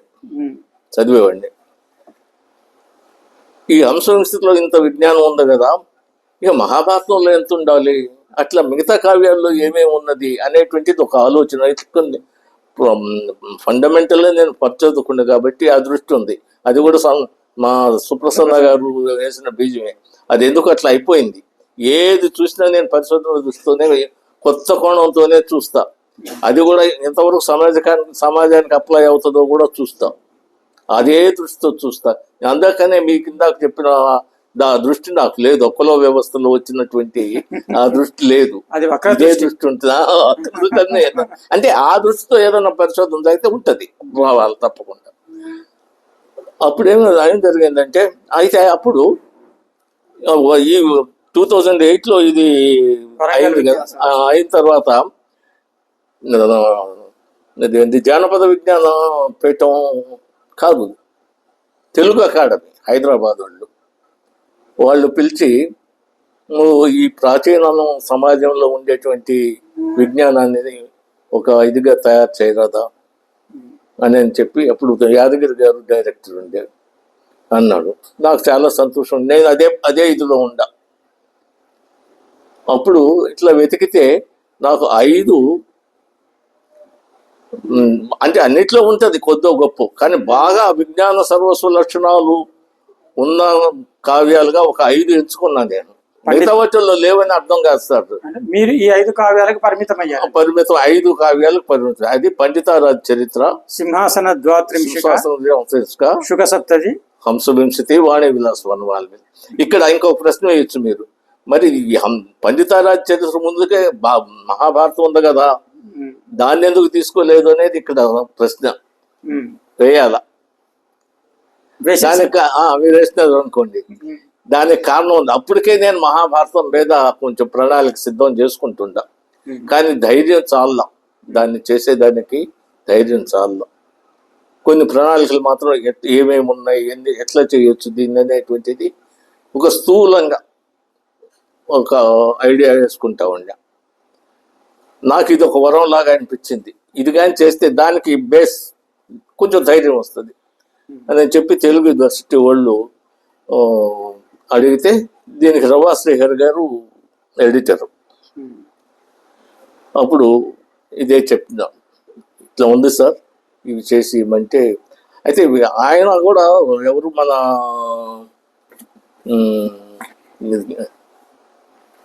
యాదగిరి గారు ఇది చెప్తే, సరే మీ ఇష్టం, మీరు ఎట్లా చేస్తారో చేయండి, కానీ ప్రాచీన కావ్యాల్లో ఉండేటువంటి విజ్ఞానాన్ని కొంతవరకు మన భవిష్యత్ తరాలకు అందేటట్టు చెప్పాలి మీరు అని చెప్పంటే, అప్పుడు ఇది ప్లాన్ చేసి ఇది చేసినాం. ప్రభా శ్రీహరి గారు అంత ఒప్పుకున్నారు, ఫైనల్ చేసినారు. దీనికి డబ్బులు కూడా వచ్చినాయి నాకు అకాడమీ వాళ్ళు. తర్వాత పండితరాజ చరిత్రలో ఎలా ఉంటుంది సమాజం? పండితరాజ చరిత్ర సార్, ఆనాటి జీవిత విధానం ఉంది. తర్వాత ఈ శైవిజంలో ఉండేటువంటి సిస్టమ్స్ ఉన్నాయి. ముఖ్యంగా శ్రీశైలం పోయేటువంటి యాత్రికుల విశేషాలు ఉన్నాయి. ఈ చలివిందర్లు, చలిపందర్లు, అన్నదాన సత్రాలు ఇవన్నీ ఉన్నాయి. తర్వాత సంగీత శాస్త్రం ఉన్నది దాంట్లో. ఇలా చాలా విషయాలు ఉన్నాయి దాంట్లో కూడా చెప్పదగినటువంటివి. మరి వాణి విలాస వనమాలిక, ఎందుకంటే సింహాసన ద్వాత్రింశిక, శుక సప్తతి, హంస వింశతి గురించి బాగా చర్చలు నలుగుతూ ఉంటాయి. కానీ ఈ వాణి విలాస వనమాలిక గురించి చెప్పండి. సాధారణంగా ఎక్కువ మందికి తెలియని విషయం ఇది. అది నాకు కూడా నిజానికి చెప్పాలంటే ఆ పుస్తకం నాకు కూడా తెలియదు సార్. నిజానికి నాకు కూడా తెలియదు విలాస వనమాలిక. రీసెర్చ్ లేకపోతే నేను ఎంటర్ అయ్యేంత వరకు కూడా తెలియదు. మీరు అన్నట్టు ఇది హంసవింశతి మీద ఫీల్డ్ వర్క్ చేసేటప్పుడు మెడ్రాస్ మ్యాన్స్క్రిప్ట్ లైబ్రరీకి పోయినా. వారం రోజులు ఉంది అక్కడ. ఈ మెడ్రాస్ మ్యాన్స్క్రిప్ట్ వర్క్ చేస్తూ ఉంటే, ఇట్లాంటిదే సార్ మీ హంసవింశతి లాంటిదే వాణి విలాస వనమాలిక అడయారు లైబ్రరీలో ఉంది అని ఆయన చెప్పిండు. ఆ లైబ్రరీ అప్పుడు దాకా నాకు వాణి విలాస వనమాలిక తెలియదు. సరే ఇది చూసుకొని అడయారు లైబ్రరీకి పోయి వాణి విలాస వనమాలిక చూస్తే, అబ్బో అది చాలా. అయితే దాంట్లో డిఫరెంట్, హంసవింశతికి దానికి ఫుల్ డిఫరెన్స్ ఉంది.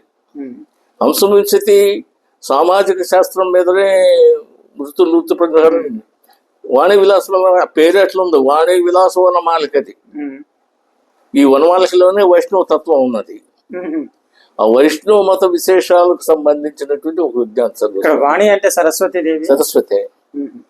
వాణి యొక్క విలాసం విజ్ఞానం. వాణి యొక్క విలాసమే విజ్ఞానం.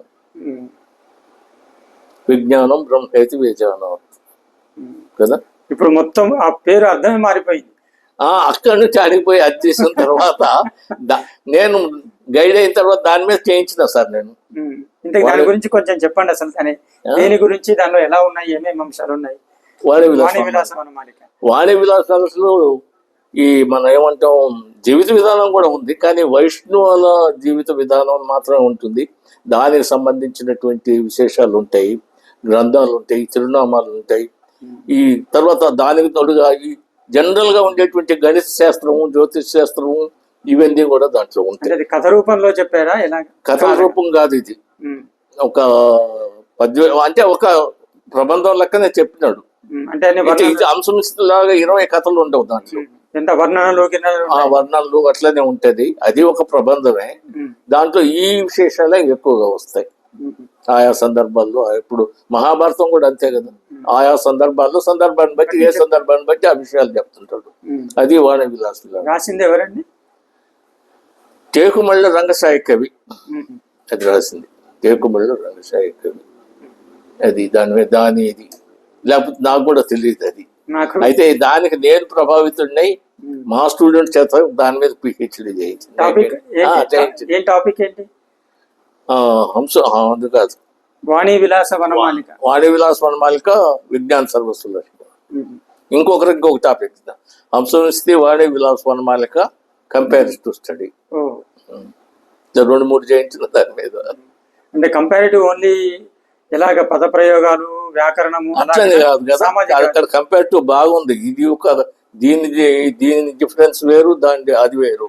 కానీ ఎట్లా విజ్ఞాన విషయంలో ఎట్లా కోఆర్డినేట్ అవుతున్నాయి ఇవి. దారులు వేరైనా గమ్యం ఒకటే అటువంటికి విజ్ఞానాన్ని సమాజానికి ఆ కంపారిజన్. సో మనం ఇంకా మీ మోస్ట్ మ్యాగ్నమ్ ఓపస్ అనదగ్గ వర్క్ మహాభారత ఈ విజ్ఞాన సర్వస్వం వెళ్ళే కన్నా ముందు ఒక నార్మల్ ప్రశ్న అడుగుతాను నేను. చెప్పండి.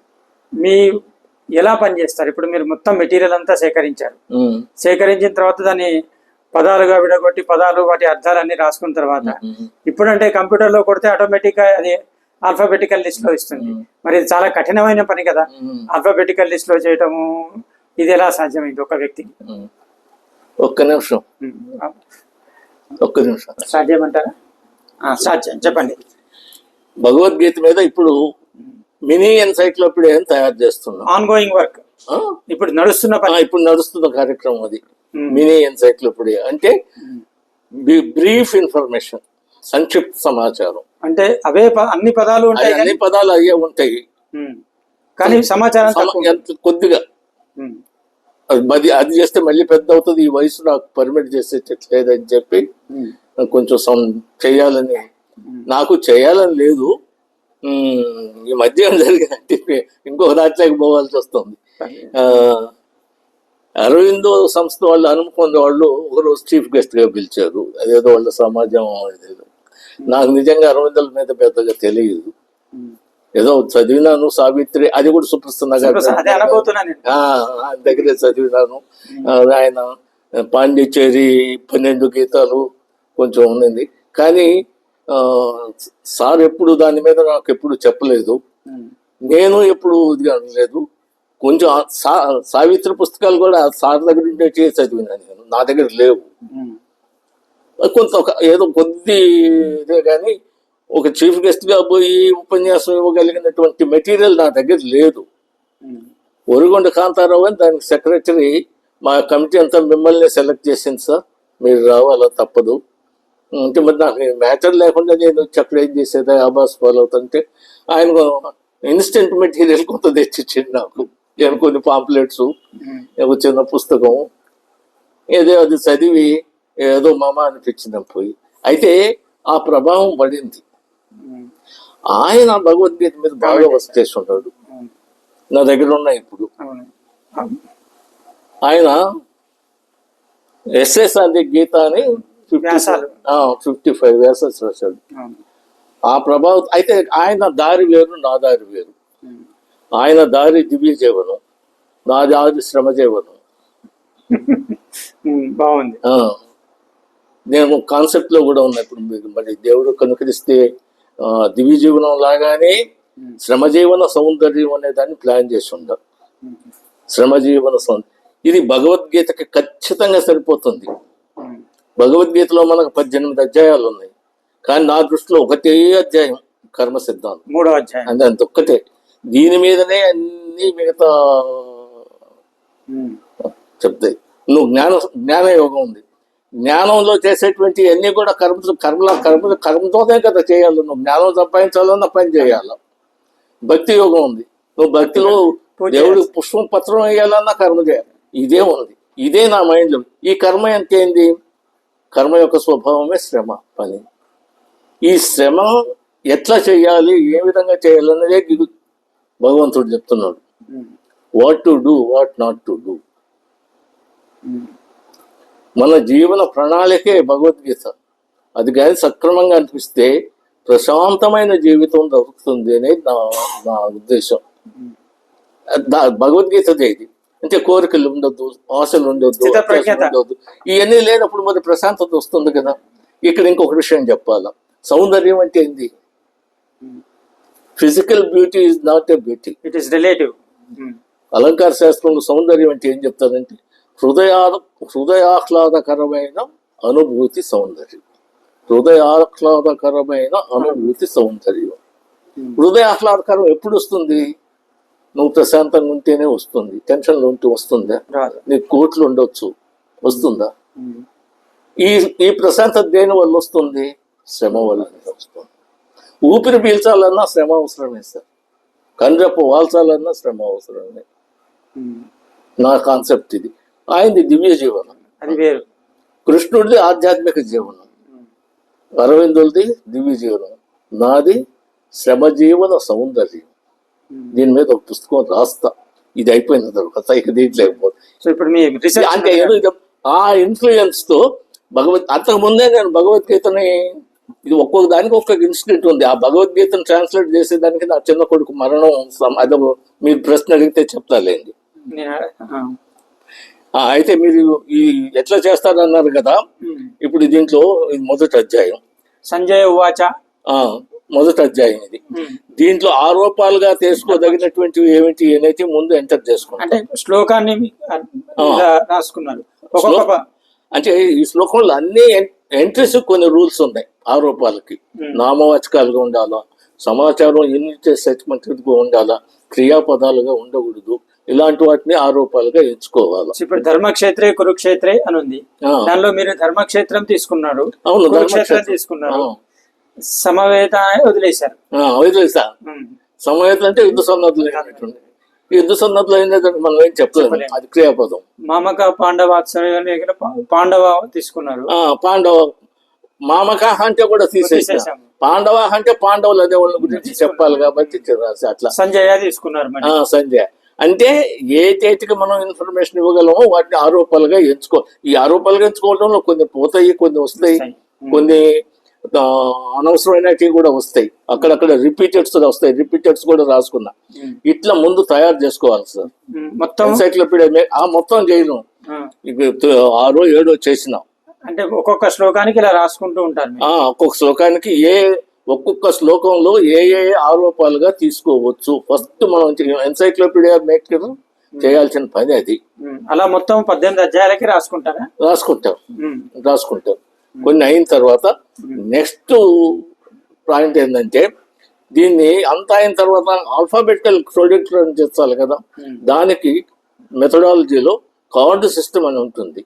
కార్డులు కాకుండా నేను పేపర్లో పెడతా. అంటే ఇలాగా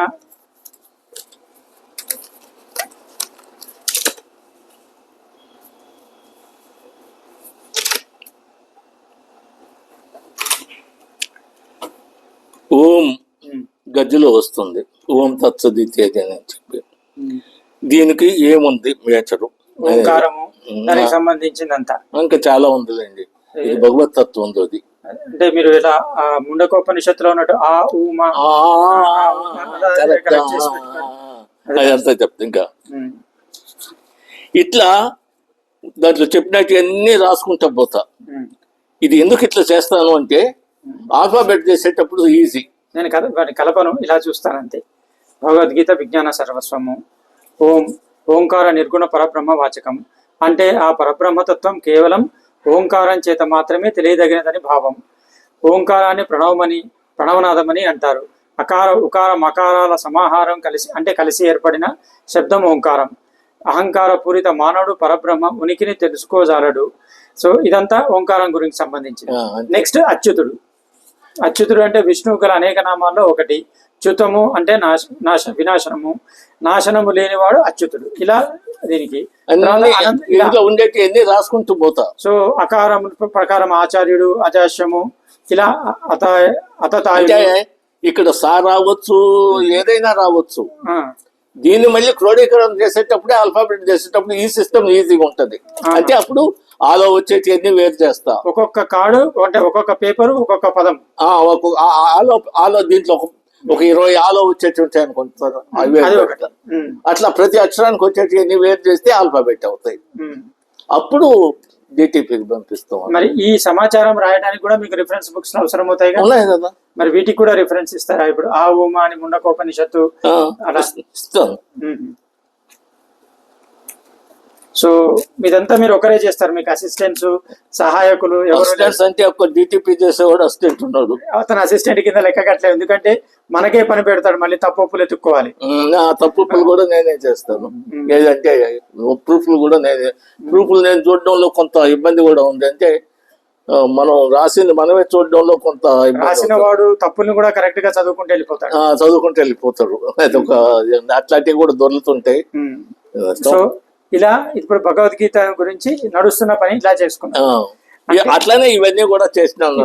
ఈ మహాభారతం ఇంత బరువుగా ఉంటారు, రాయడం ఎంత కష్టపడి ఉంటారు. ఈ మహాభారతాన్ని పెట్టండి. ఇది నాకు ఒక విధంగా లైఫ్ అంబిషన్ అనుకోండి. హంసవింశతి చేసిన తర్వాత, హంసవింశతి చేసేటప్పుడు హంసవింశతిలోనే అయితే హంసవింశతి హంస వింశతి ఒక ప్రాంతానికి తగిన విజ్ఞానమే ఉంది. దీంట్లో మొత్తం మానవ భారతీయ జీవితం. సంస్కృతికి అంతా సంబంధించింది. కాబట్టి అది చేయాలి అనేటువంటిది ఒక ఆలోచన ఉండింది. కానీ దాన్ని కూడా నేను అంత ధైర్యం చేయలే. నిజంగా ధైర్యం చేయలేదు. ధైర్యం చేయాలంటే కొంచెం కష్టమే. అయితే ఈ స్కూల్ 5 సంవత్సరాల వరకు నడిపినాను కదా, అది వదిలేసి మా అబ్బాయికి ఇచ్చేసి వరంగల్ జిల్లా విజ్ఞాన సర్వస్వం చేసిన తర్వాత ఈ జానపద విజ్ఞాన పీఠం వాళ్ళ ఎన్సైట్లో ఎప్పుడైతే జానపద విజ్ఞాన సర్వస్వం చేసేదానికి నన్ను ఫెలో ఏమన్నారు, రీసెర్చ్ ఫెలోగా ఒక పోస్ట్ ఇచ్చి ఇక్కడ అపాయింట్మెంట్ ఇచ్చారు. అది చేయడంలో అప్పటికే మహాభారతం మీద కొంచెం ఇది ఉంది. మహాభారతం మీద సుప్రసన్నాచార్య గారి ఇంట్లో మీటింగ్ కూడా జరిగింది. మొదటి సాంబమూర్తి కూడా ఉన్నాడు. ఈ సాంబమూర్తి వీళ్ళంతా ఉన్నారు. ఒక 7-8 మందిని కలిసి చేద్దాం అనుకున్నాం. ఇది నేను ఒక్కడనే చేయలేదని చెప్పి అందరికి టాపిక్లు, ఈయన కూడా ఏదో టాపిక్ ఇచ్చిన చేయమన్నాం. గిరిజా మనోహర్ బాబుకి ఇచ్చినాం. అట్లా కొంతమందికి చేసినాం. ఈ మీటింగ్ సార్ ఇంట్లోనే జరిగింది. అంటే సార్ ఐడియానా ఇది? సార్ ఐడియాను, పుస్తకాలు కూడా సారే. సుప్రసన్నాచార్య గారే చూసిండు. ఇది మీటింగ్ అయిన తర్వాత, సార్ మరి నా దగ్గర పుస్తకాలు లేవు, ఎట్లా అంటే ఇగో ఇవి ఉన్నాయి తీసుకోపోన్నాడు. అంత గొప్ప మనసు అయింది. ముందు తీసుకునేటప్పుడు నేను మళ్ళీ ఇచ్చేద్దాంలేనే తీసుకున్నా, కానీ ఇప్పుడు మాత్రం ఇవ్వనని చెప్పాను.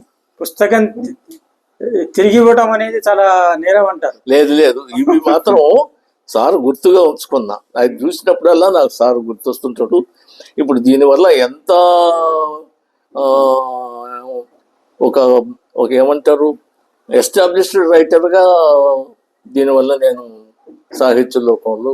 కానీ ఇప్పుడు మహాభారతం అనేది ఇప్పుడు మామూలు మీరు హంసవింశతి ఒక కావ్యము, ఇవి వేరు. కానీ మహాభారతం అనేటప్పటికీ అదొక 18 అధ్యాయాలు, ఈ రకరకాల ఇవన్నీ ఉంటాయి కదా, పర్వాలు, ఇవన్నీ తీసుకుని మీరు చేయాలి కదా. ఒక్కొక్క పర్వం దానికి పెద్ద ప్లానింగ్ ఉంది, ప్రణాళిక ఉంది. ఆ ప్రణాళిక మీకు వ్యాసరత్న ప్రభావళిలోని చివరి ఒక వ్యాసంలో కూడా ఇచ్చినాను దాన్ని. అది ఏం చేసినాం అంటే, ముందు సాంబమూర్తి గారు కూడా ఉన్నారు. ఒక 7 చాప్టర్లుగా 7 వాల్యూమ్స్ గా తయారు చేసిన ముందు ప్రణాళికలు. రాజనీతి అనేది ఒక వాల్యూమ్ గాను, ఇప్పుడు నామ విజ్ఞానం, సూక్తి విజ్ఞానం, శాస్త్ర విజ్ఞానంలో కొన్ని పార్ట్లు, యుద్ధాలు చాలా ఉన్నాయి కదా, యుద్ధ వ్యూహాలు, అది ఒక పార్ట్. ఇట్లా 7 చేసినాం ముందు. 7 చేసి 7 ఉరికించడం కూడా నేను కొన్ని తీసుకున్నాను. సంవత్సరం అయిపోయినా ఎవ్వరూ దాని మీద అసలు రాయని కూడా రాయలా. సాంబశివరావు కూడా సాంబమూర్తి గారికి కూడా ఫోన్ చేస్తున్నా. 1-2 సంవత్సరాలు అయిపోయినా కానీ ఎవ్వరూ దాన్ని ముట్టుకోలే. కానీ నాకు మాత్రం చేయాలని ఉంది. ఎట్లా చేద్దామని చెప్పి ఈ 7ని 3 చేసిన. నామ విజ్ఞానం, సూక్తి విజ్ఞానం, శాస్త్ర విజ్ఞానం. నామ విజ్ఞానం, సూక్తి విజ్ఞానం మార్చలేదు, కానీ శాస్త్ర విజ్ఞానం 5-6ని కలిపి ఒకటికి చేసినాను. నామ విజ్ఞానం అంటే ఏంటి? భారతంలో దాదాపు 3000 పైచిలకు 4000 వరకు పేర్లు ఉన్నాయి. ఆ పేర్లు రకరకాలుగా ఉంటాయి. ఆ పేర్లన్నిటికీ వ్యుత్పత్తులు ఉన్నాయి, వాటి ప్రయోజనాలు ఉన్నాయి. ఇప్పుడు ఫర్ ఎగ్జాంపుల్ 3 చేపల కథ అందరికీ తెలుసు. దానివల్ల ఎంత ప్రయోజనం, ఎంత నీతి ఉంది, ఎంత ఇది ఉంది, ప్రతి ఏడు తెలుసుకోవాల్సిన విషయమే కదా. అది చెప్తాను నేను సమాజానికి. ఎట్లా ఎందుకు చేపలే, రోమసుడు అనే పిల్లి కథ ఉంది, పిల్లి ఎలుక కథ ఉంది, దాంట్లో అట్లానే ఉంటాయి. ఇట్లా ప్రతి కథలోనూ ఈ పక్షుల పేర్లు కూడా వీటి వల్ల ప్రయోజనం ఏంది. కొంతమంది మాట్లాడతాయని అడగొచ్చు, అది వేస్ట్ ప్రశ్న. అసలు అది ఎందుకు చెప్తున్నాడు, దానివల్ల సమాజానికి ఏం కలుగుతుంది, ప్రయోజనం ఏంది, ఆ దృష్టిలో ఆలోచిస్తారు పరిశోధకుడు. పక్షులు మాట్లాడతాయంటే కావచ్చు, కానీ దాంట్లో ఉండేటువంటి విషయం అది నీకు పనికిరాదా, నాకు పనికిరాదా, సమాజానికి పనికిరాదా? అది కదా కావాలి మనకి. What is the benefit which have get, అది మనం చూడాలి. సో ఎన్నేళ్ళు పట్టింది చేయడానికి? 12 ఏళ్ళు పట్టింది సార్. అయితే ఇంకా చెప్పాలి దీంట్లో ఉమ్, ఈ లోపల దీన్ని ప్రారంభిస్తుంది, ఇది అయింది కదా వీళ్ళతో. ఉమ్, ఈ లోపల ఇది వీళ్ళు అదేంటి జానపద విజ్ఞాన పీఠం వాళ్ళు వస్తే దానికి పోయినా నేను, ఇది పక్కన పెట్టినా. ఉమ్, అది పోకముందే ఇది ప్లానింగ్ తయారై ఉంది. అది ఎందుకో 2 సంవత్సరాలు చేసిన తర్వాత అక్కడ వాళ్ళు నాకు సరిగ్గా కోఆపరేట్ చేయాల. ఉమ్, కోఆపరేట్ చేయకపోతే నేను రిజైన్ చేసిన తర్వాత ఫుల్ టైం దీని మీద అప్పుడు ఈ 7 మిగతా వాళ్ళందరినీ పక్కన పెట్టేసిన. అంటే ఇది మీరు కేవలం వ్యాస భారతం మాత్రమే తీసుకున్నారా, లేక వ్యాస భారతం కాదు, కవిత్రయ భారతం? కవిత్రయ భారతమే తీసుకున్న. వ్యాస భారతం అయితే వ్యాస భారతంలో ఎక్కడైతే అవసరం ఉన్నాయో అవి మనకి తెలుగు వ్యాఖ్యానాలలో కూడా దొరుకుతాయి కాబట్టి అవి అవసరమైన దగ్గర తీసుకున్నాం. శ్లోకాలు కూడా కొటేట్ చేస్తాం, కానీ కంప్లీట్ గా వ్యాస భారతంలోనే అవి ఆరోపాలు వ్యాస భారతంలోకి కావు. కవిత్రయ భారతం నేను ఇంట్రొడక్షన్ లో క్లియర్ గా చెప్పినది. కవిత్రయ భారతమే దానికి ఈ యజ్ఞాన సర్వస్వానికి మూలం. అట్లనే వ్యాస భారతంలోటి ఏదో మడిగట్టుకొని కూర్చొని వాటిని పక్కన పెట్టలేదు, అవసరమైన దగ్గర అది తీసుకున్నా. దానికి ప్రమాణాలు వ్యాఖ్యానాలు ఇచ్చిన. అట్లా దీనికి మీకు ఈ పురాణిక్ ఎన్సైక్లోపీడియా అలాంటి పుస్తకాలు ఏమైనా ఉపయోగించారా? పురాణిక్ ఎన్సైక్లోపీడియాస్ కాదు, కానీ హిందీలో మహాభారత నామానుక్రమణ కనుక అవుతున్నది, తెలుగులో కూడా ఉంది కానీ హిందీలో బాగున్నది.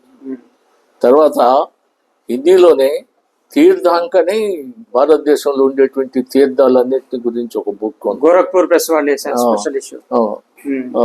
అది ఒకటి బాగా అంటే తీర్థాల గురించి చెప్పేదానికి.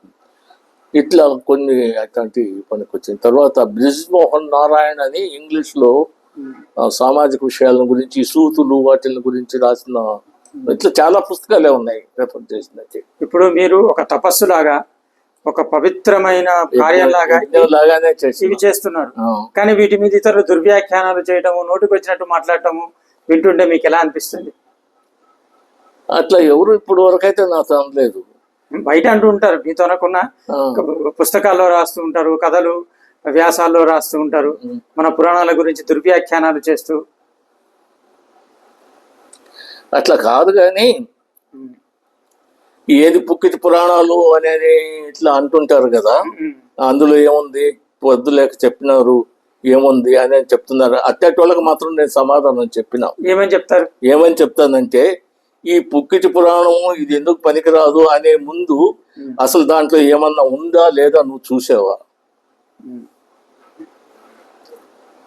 వేదం ఉంది సార్, వేదం ఏంది, ఏముంది దాంట్లో, అది ఎందుకు ఏదో దిబ్బగుంట్లో పడేసేదని అనవచ్చు.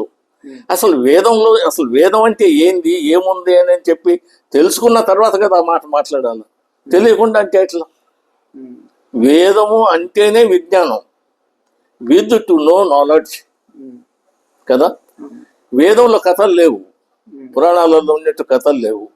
వేదంలో అంతా విజ్ఞానమే. ఆనాటి సమాజంలో అవసరమైనటువంటి గణిత శాస్త్రము, జ్యోతిష్ శాస్త్రము, ఈ శాస్త్రము అంతా అన్ని, సంగీత శాస్త్రము, సామవేదంలో ఇవే ఉన్నాయి. వాటికి ఫిగర్స్ కూడా ఉన్నాయి, గణిత శాస్త్రానికి ఫిగర్స్ కూడా ఉన్నాయి.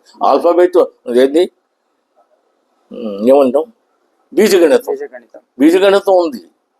మరి ఇన్ని ఉంటే అది ఎందుకు పెంట దెబ్బల మీద పడేసేదంటే ఏం తెలిసినట్టు నీకేం తెలుసు? నువ్వు చూడు, ఒక తడవ చూసిన తర్వాత మాట్లాడు. నేను చెప్పే సమాధానం ఇది.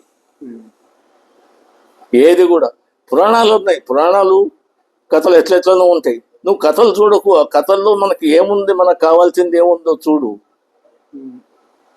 అది మనకు ఎంతవరకు పనికి వస్తుందో చూడు, పనికి వచ్చేది తీసుకో. ఇప్పుడు అంశంలో ఉందా సార్, ఆ రంకు పొక్కులు ఎందుకు మనకి?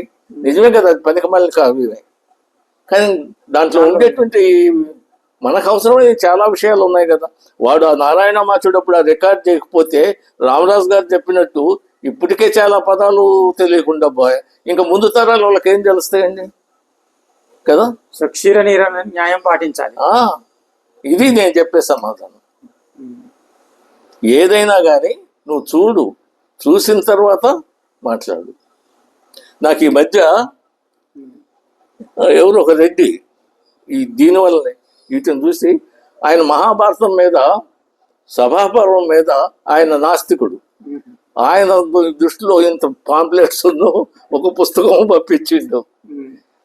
చదివి మీ అభిప్రాయం చెప్పండి సార్ అన్నాను. నేను ఇదే చెప్పిన ఆయనకి, చదివినా నువ్వు నేను పచ్చకామెడిలోని ఉదాహరణ చెప్పిన, పచ్చకామెడిలోనికి లోకం అంతా పచ్చంగా కనపడినట్టు నువ్వు ఈ నాస్తిక దృక్పథం వదిలి సామాజిక దృక్పథంతో చూడు. అప్పుడు నీకు మహాభారతంలో కానీ నువ్వు చెప్పిన సభాపర్వంలో కానీ ఆదిపర్వంలో కానీ ఏమున్నాయో మనకేం పనికి వస్తాయో అవి చూడు. ఇది నా సలహా అని చెప్పిన. ఆయన మళ్ళీ మాట్లాడలా, ఇప్పటి వరకు ఫోన్ కూడా చేయలేదు. ఉన్నాయి ఆయన కడప ఆయన. ఇట్లా నాకు రోజు ఒక 7-8 ఫోన్లన్నీ వస్తుంటాయి. తర్వాత మీకు కానీ మహాభారత విజ్ఞాన సర్వస్వం మీద మాత్రం చాలా గొప్పగా ఫోన్లు చేసేవాళ్ళంతా కూడా అభినందిస్తున్నారు. అండ్ నెక్స్ట్ మీకు ఇట్లా రామాయణ సర్వస్వం ఈ రామాయణ విషయంలో కూడా చాలా మంది ఇంత చేసినారు కదా. రామాయణ విషయం ఎందుకో నాకు సరైన సుప్రసన్న లాంటి వారు దొరకలేదు. రామాయణాన్ని పుస్తకం నాకు ఎవరైనా పుస్తకం ఇవ్వాలి ముందు, నేను నా రీసెర్చ్ చేసినట్టు అన్ని సుప్రసన్న గారు ఇచ్చిన పుస్తకాలే సార్. భారతం ఆయన ఇచ్చిందే, హంసవింశతి ఆయన ఇచ్చిందే, అన్ని ఆయన ఇచ్చినట్టు. హంసవింశతి కూడా నేను మొదట్లో కొనలా, ఆయన పుస్తకమే, తర్వాత కొనాలేండి. అట్లాంటి వాడు ఎవరు దొరకలేదు నాకు రామాయణం మీద. నా దగ్గర రామాయణం లేదు. మా పోలూరు హనుమజ్జానికి రామచంద్రం చేసినట్టు ఇప్పుడు ఆధునిక రామాయణాలు తర్వాత దొరికింది. కానీ ఎందుకో నాకు రామాయణం మీద అంత. మళ్ళీ భాగవతం బాగానే చదివించాం. భాగవతం మీదే చేద్దాం అనుకున్నా, కాదు ఈ రథము భారతం వైపు మళ్ళించారు. భారతం అయిపోయిన తర్వాత సంగతే నేను చెప్పేది. భారతం అయిపోయిన తర్వాతనే నా జీవితంలో ఒక ఘోరమైన సంఘటన జరిగి నా దృష్టి భగవద్గీత మీదకి మళ్ళింది. దాంతో భగవద్గీతను అనువాదం చేసిన ఫస్ట్. అవి అనువాదం చేసిన తర్వాత ఇంతకు మీకు చెప్తేనే ఎవరు అరవిందులు ప్రభావం వల్ల భగవద్గీత మీద వర్క్ చేయాలని చెప్పింది. ఆయన 55 వ్యాసాలు రాస్తే నేను 45 వ్యాసాలు రాసిన. ఆయన దృష్టి వేరు. నా అన్ని సమాజానికి ఎట్లా పనికి వస్తాయి అనేటువంటిది. అది పుస్తక రూపంలో వచ్చిందా? లేదు, డిటిపి అయి ఉన్నాయి. డిటిపి అయిపోయింది. ఇక పుస్తకం ప్రెస్ కాపీ తయారు చేసి పంపాలా. అది అయిపోయింది. అయిపోయిన తర్వాతనే ఇది ఇప్పుడు నడుస్తుంది. అది అయిపోయింది, ఇంకా ప్రింటింగ్ పంపాలి. ఇప్పుడు బాగా ఈ భగవద్గీతలో విజ్ఞాన సర్వస్వము వీటిలాగా ఏదైనా వర్గీకరించారా? ఇప్పుడు ఇక్కడ నామ విజ్ఞానము, సూక్తి విజ్ఞానం అలా ఉంది కదా, అలా కర్మ సిద్ధాంతము, లేకపోతే భక్తి, అట్లా యోగము, క్షేత్రక యోగము అలాగే అట్లా లేదు. ఇది వినయ్ ఎన్సైక్లోపీడియా కాబట్టి యూనిట్ లెటర్ సిస్టమ్ లో A to Z ఒకటే విధంగా చెప్తున్నాం అంతే.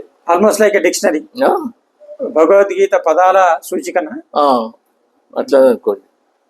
డిక్షనరీ కాదు, డిక్షనరీకి దీనికి తేడా ఉంది. నిఘంటువు. నిఘంటువు అంటే ఏంది?